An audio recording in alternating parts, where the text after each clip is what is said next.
Ladies and gentlemen, welcome back to my YouTube channel. My name is Grace Wakasa, and today we are heading to Simbi Nyaima. Ooh, I'm excited and I hope you are too. But before we head there, let me give you directions. This here is Kanyadhiang, also known as Simbi Junction.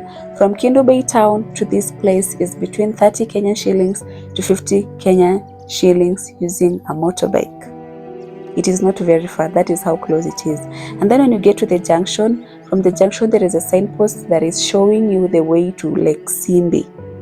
And then from the junction to Lake Simbi is like up to 7 minutes drive. It is not very far from this junction to that place. And so the distance cumulatively from Kindu Bay Town to Simbi Nyaima is not very far, and it is a beautiful place to visit, to get to hear the history of the lake from the horse's mouth, from the people, from the residents themselves. So ladies and gentlemen, we are waiting for others to join us here before we head to Simbi Nyaima, but I'm not going to talk much about the people. You're going to see them as we proceed with the story about Simbi Nyaima. As we head there, kindly consider subscribing, please, if you haven't. I'll really appreciate your support, because as soon as you get to the other side, you don't want to see people subscribing. Subscribe now, because as soon as the camera rolls to the other place, I'll dive right into the story of Simbi Nyaima Lake. So I'm giving us time to subscribe. Please do. I promise you're going to love this story. It is interesting and you love it. So before we get there, subscribe. Subscribe, hit the subscribe button. Thank you. Here we are. Once upon a time, there was a village called Kawaswa that was occupied by the people of Waswa from Kano. These people migrated from Kano in the year 1750. Sorry, the people are from the Kamswa clan and not Kaswa. They migrated into this village in 1750. In the same year, in the month of August, they were having a celebration to mark the plenty harvest that they had received in that month. And normally, as a tradition among the Luo, the men and the sons of that village gather together in a circle and they enjoy a traditional brew known as busa. It was taken using a straw where you sip and you pass to the next person, to the next, and that was pure greatness for them. As the celebration went on this day, there is an old lady who was seen approaching the homestead from a distance. And it is said that this lady was in search of a place to stay, not only for the night, but for the longest, which is not determined for how long. But unfortunately, these people from Kawaswa were selfish and were not willing to assist this old woman. As the men, together with their sons, saw the woman approaching from the entrance, they started murmuring and making faces showing that they didn't want the woman to come any close to them. Reason being her clothes, not clothes, because at that time people wore skin. Her skin was shattered and was smelling, so they didn't want her to come anywhere near. But guess what? The woman still came and got into the homestead, passed where the sons were seated, and went right into the first house. First house because the owner of this homestead was polygamous and had 3 wives. The old woman who was in search of accommodation went straight into the first door, which is the door of the first wife.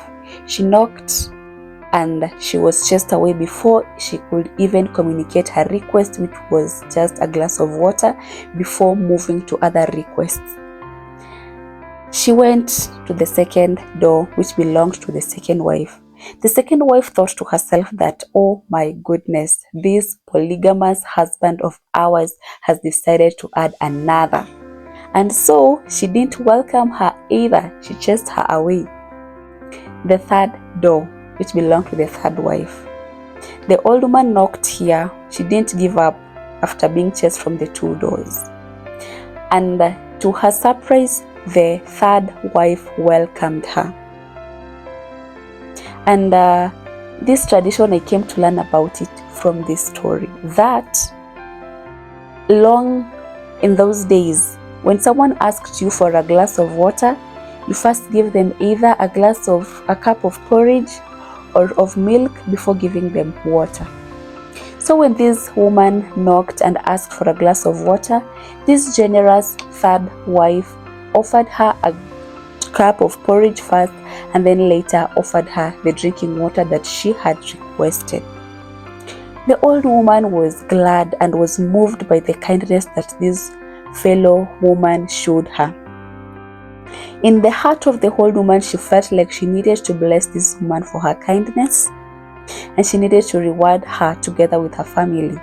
So she asked the third wife, if you could be having your husband around together with the rest of the family, I'd like to bless you as a family.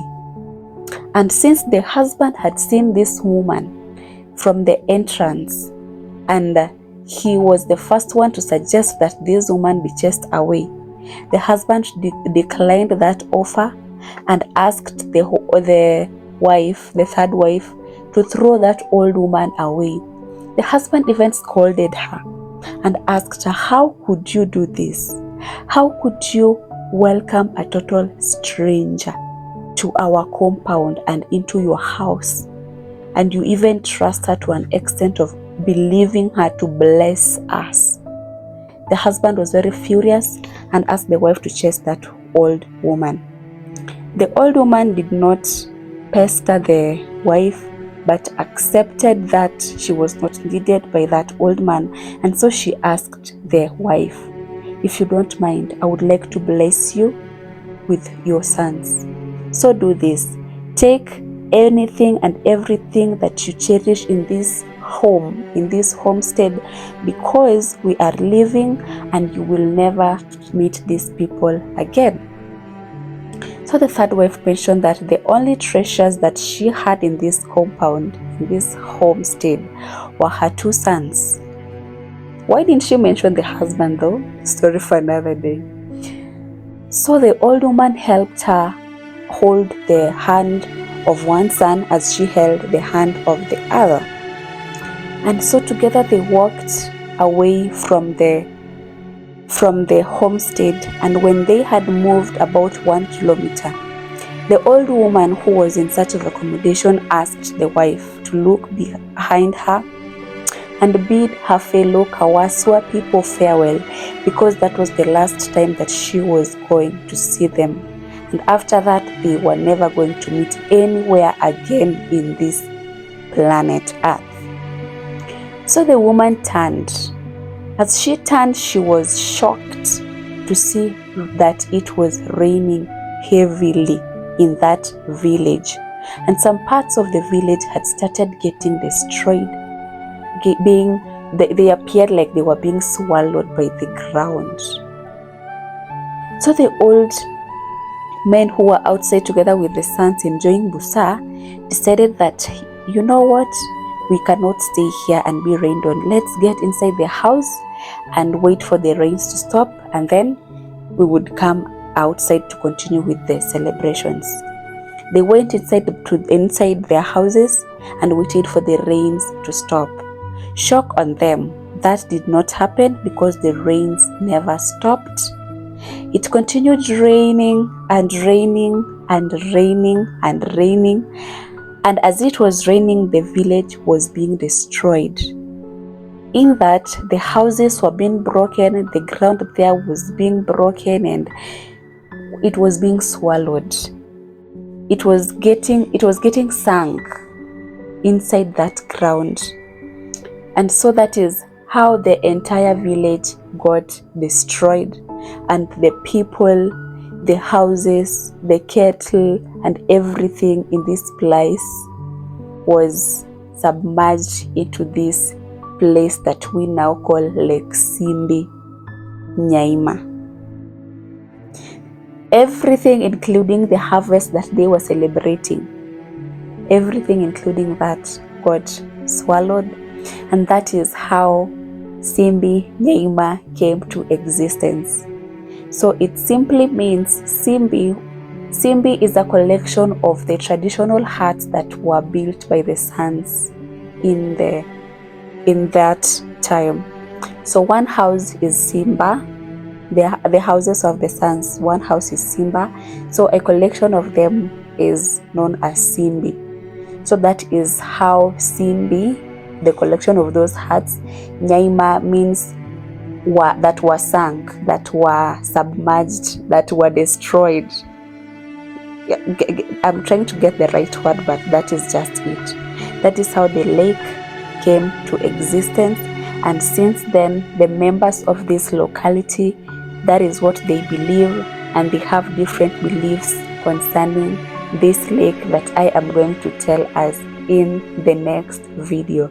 Let me know what you think of my storytelling skill and what you have learned about the lake, and give me ideas of where you'd like me to visit next as I give you more stories of this beautiful county of Homabay, because I've discovered that it is very historic, it is very scenic, and it has a lot of places to visit. I'm going to tell us more about the water and what it is capable of doing in the next video. Did I mention that the team that I travel with to this place is a team of eco travelers? It's a team that travel not just to enjoy the views of the natural environment, but also to make a difference. What you're seeing me doing there is throwing seeds or seed balls. Acacia polycantha seed balls. Yes, acacia seed balls. Yes. We want them to grow here naturally. Yes. For the birds and the animals to get food. Exactly. Tupa. You grow. Piga mtu na hiyo ni mawe kweli? Yes, throw. For the flamingos. Okay, so Ebu Lata. Ebu restructure that question. The balls. The seed balls. Which balls specifically? Hi guys. So Nishila hapa.